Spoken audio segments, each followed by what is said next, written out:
Herkese merhabalar dostlarım. Ben Selin, YouTube kanalıma tekrardan hoş geldiniz. Bugün sizlerle beraber ne yapacağız? Bugün hep beraber İngilizce bölüm okumak hakkında konuşacağız birazcık aslında. Ama öncesinde yeni gelenlere kendimi kısaca tanıtayım istiyorum. Ben Selin, 2. sınıf irregular eczacılık öğrencisiydim bu yıla kadar. Bu yıl artık bitirdim ve bugün aslında sizlerle İngilizce bölüm okumaktan bahsedeceğiz birazcık. Alışma sürecim nasıl oldu? Memnun muyum İngilizce okumaktan? İşte nasıl alıştım, nasıl ders çalışıyorum gibi bir sürü şeyden bahsedeceğiz aslında. Burada videonun başından şimdiden söyleyeyim. Aşağıya videonun dakikalarını ve hangi dakikada neler üzerine konuştuğumu aşağıya açıklamaya bırakıyor olacağım. İsterseniz direkt oralarda geçebilirsiniz. Tabii ben hepsini izlemenizi isterim. Hemen başlayalım o zaman. Çünkü ben kendim bulamamıştım İngilizce bölüm okumakla alakalı böyle bir sürü video. O yüzden kendi deneyimlerimden bahsetmek istiyorum sizlere. Eğer yeni geldiyseniz hoş geldiniz, iyi ki geldiniz. Kanalımda Eczacılık Fakültesi üzerine, üniversite hayatım, kendi hayatımı anlatan içerikler üretiyorum aslında. İsterseniz daha sonra onlara bakarsınız. Başlıyorum artık. 1,5 dakikada konuştum yani girişte. Bir sürü soru hazırladım şöyle. Birazcık onlar üzerine ilerleyeceğiz. Biraz da doğaçlama tabii ki. İlk alışma süreci nasıldı? Bölüm derslerine diye bir soru gelmiş. Öncelikle hazırlık okuduğumdan bahsedeyim. Diğer soruda zaten hazırlık okumanın cidden bu konuda etkisi oldu mu sence bölüm hakkında gibi. İlk önce ben hazırlık okudum yarım dönem. Normalde seviye belirlemede B1 çıktım. Bizde B1 çıkarsan B2 eğitim alıyorsun. B2 çıkarsan C1 eğitim gibi. En sonunda C1 gibi B2 plus C1 seviyesini bitiriyorsun muafiyete girip. Ben yarım dönem hazırlık okudum ve öyle bölüme geçtim. Aslında o yüzden benim o afallama evrem biraz daha fazla oldu. İnsanlar ilk dönem mesela okula gitmişler, derslere alışmışlar. Artık işleyişin farkındalar. O sırada ben pat diye bir anda hazırlıktan bölüme düştüm. O yüzden böyle bir ne yapacağımı şaşırdığım evre benim çok oldu. Alışma sürecim nasıl oldu derseniz aslında şöyle, her ne kadar hazırlık okursanız okuyun. Şöyle bir sorun oluyor. Hazırlıkta gördüğünüz eğitim günlük İngilizce. Ama bölüme geçtiğinizde tamamen akademik, bölümünüzle alakalı İngilizceye maruz kalıyorsunuz bir anda ve böyle sudan çıkmış balığa dönüyorsunuz gerçekten. Ne yapacağınızı bilemiyorsunuz falan. Şöyle söyleyeyim. Gerçekten üst dönemlerimiz bize hep diyordu. İşte hele bir böyle bir 2'ye gelin, 3'e gelin alışacaksınız diyordu. Acele etmeyin. Her şey sizde böyle sanki Türkçe, yani İngilizce değilmiş de Türkçeymiş gibi oturmaya başlayacak. Tek derdiniz artık derslerin zorluğu olacak. Yani İngilizce olup olmaması değil, derslerin çok zor olması olacak falan diyorlardı ve inanamıyordum. Ama gerçekten doğruymuş. Bu bir süreç ve İnsanoğlu her şeye alışıyor gerçekten. Bunu unutmayın. Hem sosyal çevreye alışmaya çalışıyorsunuz hem de bir yandan İngilizce derslere. Böyle yapıyordum ben. PDF'ler üzerinden bilmediğim kelimeleri hep üstüne not alıyordum ama her defasında not alıyordum. Canın PDF'inden mesela diyelim ki bir kelimeyi bilmiyorum. Her defasında üstüne onun anlamını yazıyordum. Daha sonra cümleyi kendim tekrar anlamaya çalışıyordum. Direkt çevireye atmak yerine öyle yapıyordum. Bilmediğim kelimeleri belirleyip onları yazıp sonra onu kendi kafamda Türkçesini anlayabilip anlayamadığımı yapmaya çalışıyordum. En son ihtimal çeviriye atıyordum. Ben direkt çeviriye atılmasının pek sağlıklı olduğunu düşünmüyorum. Çünkü sizin orada da kendi kabiliyetinizi geliştirmeniz gerekiyor. Direkt okuduğunuzu anlama konusunda. Yani çünkü baştan ilk girdiğinizde direkt her şeyi anlayamıyorsunuz ya. O sırada direkt çeviriye atmayın bence. Dediğim gibi yapın. Ben o şekilde yapa zamanla gerçekten alışmaya başladım. Çünkü gözüm artık o kelimelere aşina olmaya başladı. Eskiden o kelimeler hakkında hiçbir fikrim yokken yavaş yavaş böyle bilmediğim kelimeleri öğrendikçe dersler aslında daha kolay gelmeye başladı diyebilirim. Bu süreci benim için böyle oldu. Ders çalışma konusunda o şekilde yapıyordum. Direkt mesela bazıları diyor, Türkçe mi çalışmalıyım yoksa İngilizce mi çalışmalıyım? Tabii ki de İngilizce çalışmalısınız. Türkçe çalışmanız size hiçbir fayda sağlamaz çünkü dersi İngilizce görüyorsunuz. Sınava da İngilizce giriyorsunuz. Yani İngilizce bölümde okuyorsunuz sonuçta. Yani bence çok büyük bir hata. Önce Türkçesine çalışıp sonra İngilizcesine çalışmak. Ve yine çok büyük bir zaman kaybı. Üniversitedesiniz ve bir sürü dersiniz var. Bir tane iki tane değil ki hangi birini ilk önce Türkçe çalışıp sonra İngilizce olarak tekrar çalışmaya çalışacaksınız. Ya da bazıları var. Direkt Türkçe çalışıyor. İngilizcesine doğru düzgün bakmıyor bile. Belki İngilizce çıkmışlarına bakıyor. Sınava girdiğinde de anlayamıyor çünkü ne olursa olsun yeterli olmaz sizin için. Siz İngilizce bir sınava gireceksiniz sonuçta. Bu şekilde diyebilirim. Yani kendinizi akışa bırakın. Emin olun her şey gerçekten üst dönemlerinizin dediği gibi sizde oturacak. Ve gerçekten şu an ben kendime dönüp baktığımda diyorum ki normal bir şekilde dersi ben anlayabiliyorum.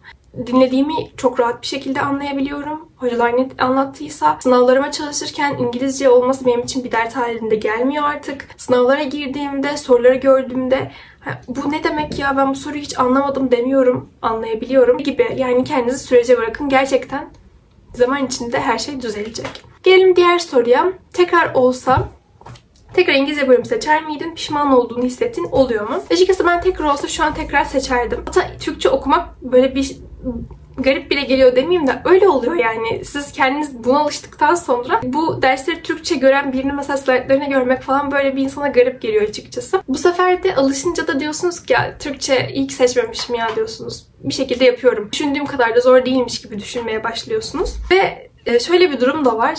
Şu an için yurt dışı istiyorum. O zaman seçerken de istiyordum. O yüzden yurt dışında bir eğitim almak istiyorsanız, soru olur bu ya da yurt dışında çalışmak istiyorsanız İngilizce bir noktada gerekecek. Ve dediklerine inanmayın. İşte yok Türkçe okusanız da olur. Dışarıdan işte İngilizce eğitim alırsınız. Öyle olmuyor ne yazık ki. Çünkü size bölümde eczacılığın akademik İngilizcesini öğretiyorlar. Günlük İngilizce değil. Günlük İngilizcesi tabii ki de çeşitli kurslarla, uygulamalarla geliştirebilirsiniz ama hani gerçekten İngilizce okumakla Türkçe okumak çok bambaşka şeyler. Bu birinin yerini tamamlayacak bir durum değil. Bence iyi ki İngilizce, yani siz de bu videoyu izliyorsanız galiba İngilizce seçmeyi düşünüyorsunuz ya seçtiniz. İyi ki İngilizce seçmişsiniz diyebilirim. Çünkü şu an gerçekten herkes İngilizce okumaya başladı bölümünü. Böyle bir dezavantaj da var. Ve eczacılıkta çok fazla İngilizce fakülte yok. Aslında bu bizim için bir avantaj. Çoğu devlet üniversiteleri çünkü Türkçe. O yüzden bu avantajı kendi aleyhimize çevirmemiz gerektiğini düşünüyorum açıkçası. Şirketlerde artık dil isteniyor. Böyle bir durum da var. Dil de önemli hale geldi şu anda. O yüzden akredite bir programda olmak için akredite yurt dışıya denklik aslında. Fakülte denkliği. Eğer yurt dışını istiyorsanız ileride bir eczacı olarak denklik almanız gerekiyor. Eczacı denkliği nasıl oluyor? Bir sınava giriyorsunuz. Eczacılık bilgilerinizin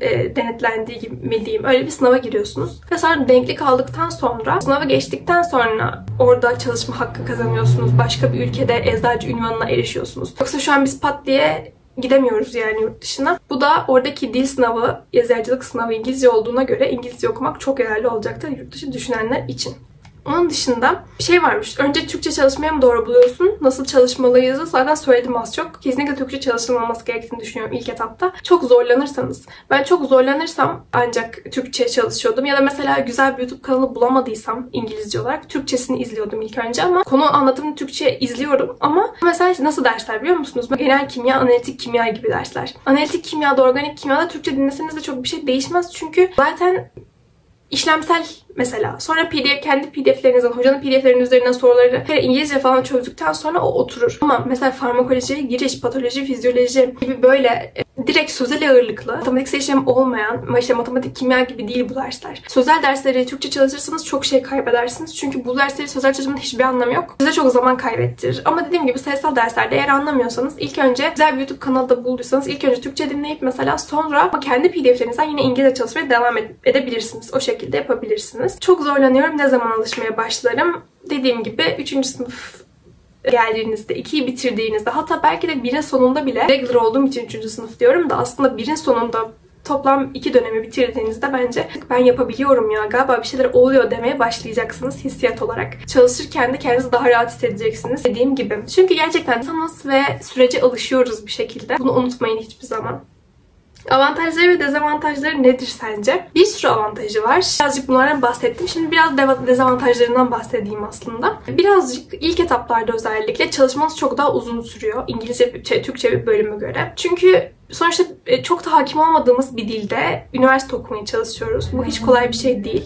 Bölümümüz de kolay bir bölüm değilse, mesela eczacılık bölümü zaten başlı başına çok zor bir bölüm ki bu ne kadar hangi üniversite olursa olsun zaten hepsi çok zor başlı başına ama demek istediğim böyle ezber ağırlıklı her bölüm aslında çok zorlayacaktır ilk başta. O yüzden çok fazla zamanım alıyordu benim PDF'lere çalışmak. Yani belki Türkçe olsam o PDF'i bitirmek benim bir günümü alacaksa İngilizce olduğu için 2-3 günde ancak bitirebiliyordum. Bilmediğim her kelimeye bakmam lazım. O yüzden aslında zaman kaybına sebep olması benim için bir dezavantaj olabilir. Onun dışında çok da bir problem göremiyorum açıkçası. Yani sözlü sınavlar, sözlü quizler ya da mesela işte eczacı stajı oluyor. Eczacı stajından sonra da İngilizce olarak sözlü sınava giriyor. O zaman aslında biz stajımızı Türkçe yapıyoruz. Türkiye'de olduğumuz için eczanelerde gibi. Sözlü kısımlarda açıkçası zorlanıyorum ben birazcık. Bence tatsız. İngilizce bölüm okumanın tek dezavantajı bu olabilir. Ya da mesela bir sunum hazırlıyorsunuz. Konuşmanızı da hazırlayıp sonra o konuşmanızı da ezberlemeniz gerekiyor mesela. Hani Türkçe olsa belki o an kafanızdan doğaçlama biraz daha kolay sunum hazırlayabilirsiniz. Ya da daha kolay çalışabilirsiniz konuşmanızda ama İngilizce olduğunda o sunumu ezberlemeye çalışıyorsunuz. Bu çok büyük bir dezavantaj bence diyebilirim. Ya da mesela lablarla sözlü oluyorsunuz. O an zaten ne anladığınızı şaşırıyorsunuz. Zaten çok zor lab. Bir de sonra İngilizce bir şekilde sözlüğe giriyorsunuz gibi bence zorlukları var. Hazırlığı geçmek, yani en büyük zorluk bence o aslında. Çünkü hazırlıkta daha çok dediğim gibi sözlü speaking sınavlarına falan maruz kalıyorsunuz. Onun dışında hiç korkmayın. Bir noktadan sonra gerçekten normal bir bölüm okuyor gibi oluyorsunuz. Başka bir zorluğu şu anlık aklıma gelmedi ama yine aklıma gelirse bahsederiz onlardan videonun devamında da. Şimdi onun dışında ortalama düşmesine sebep oluyor. Bu bir sorun mu? Aslında bence değil, çünkü zaten herkesin ortalaması ona göre oluyor. Birçok bölümlerde ortalamalar çok yüksek olurken İngilizce'de bu hep bir tık altında oluyor. Bu da çok normal bence, çünkü ana dilinizde değil okuduğunuz şey. İster istemez böyle bir sorunla karşı karşıya kalıyor insan. Bir de şöyle diyorlardı bize, ana dilin olmadığı için her şeyi %100 anlayamıyorsunuz bölümde gibi bir korkutma olmuştu ben bölüm seçerken, üniversiteleri gezerken. Akademisyenler öyle demişti. Ama ben açıkçası şu an öyle bir şey olduğunu düşünmüyorum. Yani ana dilimde okumadığım için bir şeyler sürekli bende yarım kalıyormuş gibi düşünmüyorum. Çünkü zaman içinde hocaları dinlerken, hocalarımız da sağ olsunlar çok açık dilleri, yani açık bir İngilizceyle konuşuyorlar bize, ama hani bir şeyleri anlayamama durumum olmuyor açıkçası. İlk etaplarda gerçekten her şeyi anlayamıyor olabilirsiniz ama zaman içinde buna alışıyorsunuz ve şu an ben Türkçe okuyan birinden anlamak açısından bir eksiklik yaşadığımı düşünmüyorum dersleri. En kötü zaten ders çalışırken bir sürü şey öğreniyorsunuz ve kendinize katıyorsunuz. Hatta ekstra bence çok daha fazla şey katıyorsunuz dil anlamında, eğer dili önemsiyorsunuz. Ama olaya şöyle bakıyorsanız, ben zaten eczane açacağım Türkiye'de, evime dönünce ailem eczane açacak ve ne gerek var gibi düşünüyorsanız bunda da haklısınız. Böyle bir planınız varsa ileriye yönelik bence de İngilizce okumanız biraz anlamsız. Ama ben mesela yurt dışı düşünüyorum ya da şirket düşünüyorsanız, firmalarda, kozmetik firmalarda çalışmayı düşünüyorsanız, diyorsunuz ki ben bölüm İngilizce okumak istiyorum. Kendime bir şeyler katayım bölümüm adına. Belki yurt dışına stajımı yaparım. Belki ileride mesleğimi yurt dışında icra etmek isterim. Belki doktora yapmak isterim. Bölümleri İngilizce okumak için anlamsızsa İngilizce okuyabilirsiniz. Ama okumak istemeyenleri de anlayabiliyorum. Mesela tıpı İngilizce okumaya ne gerek var? Zaten Türkiye'de doktor olmayacak mısınız? Yurt dışına gitmek istemiyorsanız yine. Ya da hukuku İngilizce okumak. %30 hukuk mesela. Hukukta zaten Türkiye'nin hukuk kurallarını öğreniyorsunuz. Onu İngilizce okumanın çok bir anlamı var mı bilmiyorum mesela. Hani bu konularda bir düşünülebilir İngilizce bölüm okumak, ama dediğim gibi istiyorsanız yapabilirsiniz. Ben memnun değilim diyemem. Nasıl çalışmak istediğinden bahsettim. Avantajlarını, dezavantajlarını az buçuk bahsettim. Bir de akreditasyonundan bahsedeyim. Akreditasyonun katkısı ne? Şöyle, akreditasyon yurt dışındaki üniversitelerle bizim Türkiye'deki üniversitelerin eğitiminin ve ders içeriklerinin aynı olması demek. Bu da şu anlama geliyor. Dediğim gibi yurt dışına çıkmak istiyorsanız bir denklik almanız gerekiyorsa eğer bölümünüzde, mesela bu tıp, diş eczacılık için gerekli ama hemşirelik, diyetisyenlik, mühendislik gibi bölümler için akreditasyon çok önemli değil. Yani denklik çok önemli değil. Çünkü denklik sınavına girmiyorlar. Ama eczacılar denklik sınavına girdiği için mesela bir okuldan mezun olursa yurt dışına gittiğinde bir bakıyorlar mesela diplomasına, diyorlar ki tamam sen bizimle aynı içerikleri almışsın, denklik sınavına girebilirsin. Ama bazı üniversitelerde akreditasyonu yoksa şöyle oluyor. Bakıyorlar, diyorlar ki bizde sen 2 yıl okumuş sayılıyorsun. Türkiye'de 5 yıl okumuş olsan bile burada eğitimde gelip devam etmelisin, tamamlamalısın. Ondan sonra ancak denklik sınavına girebilirsin diyorlar. Bu da insanlara külfet oluyor açıkçası. Sadece denklik sınavına girmen gerekiyorken bir de üstüne diplomana eşdeğer kılmaya çalışıyorsun gibi sorunlar olmaması için eczacılıkta da seçim yaparken ya da farklı bölümlerde seçim yaparken İngilizce okuyacaksanız akreditasyonuna bakabilirsiniz üniversitenin. Akreditasyonlu üniversiteleri tercih etmek o açıdan sizin için iyi olabilir. Çok büyük bir kayıp mı? Çok büyük bir kayıp olduğunu düşünmüyorum. Ama dediğim gibi ya da böyle olsa daha iyi olabilir. Hem size yormaz süreç diye düşünüyorum. Böyle aslında bir sürü şeyden bahsettim. Daha farklı aklınızda sorular varsa yorumlarda bekliyorum. Ona göre bu videonun bir ikincisini çekebiliriz. Ya da ben size yorumlarda yardımcı olurum. Kafanıza takılan bir soru varsa. Birazcık hızlı konuştum çünkü yerim yok. Her an video kapanabilir yani. Kusuruma bakmayın. Olmadı birazcık yavaşlatıp izlersiniz. Umarım beğenmişsinizdir, sevmişsinizdir. Yeni videolarda görüşmek üzere diyorum. Benim aklıma bu kadar soru geldi İngilizce bölümü okumakla alakalı. İyi ki geldiniz, hoş geldiniz diyorum. Videonun burasına kadar geldiyseniz ve beğendiyseniz, sevdiyseniz kanalımdaki diğer videolara bakmayı isterseniz unutmayın. Onun dışında abone olursanız, like atarsınız, videolarımı beğenirseniz çok mutlu olurum. Kocaman öpüyorum. Bay bayın.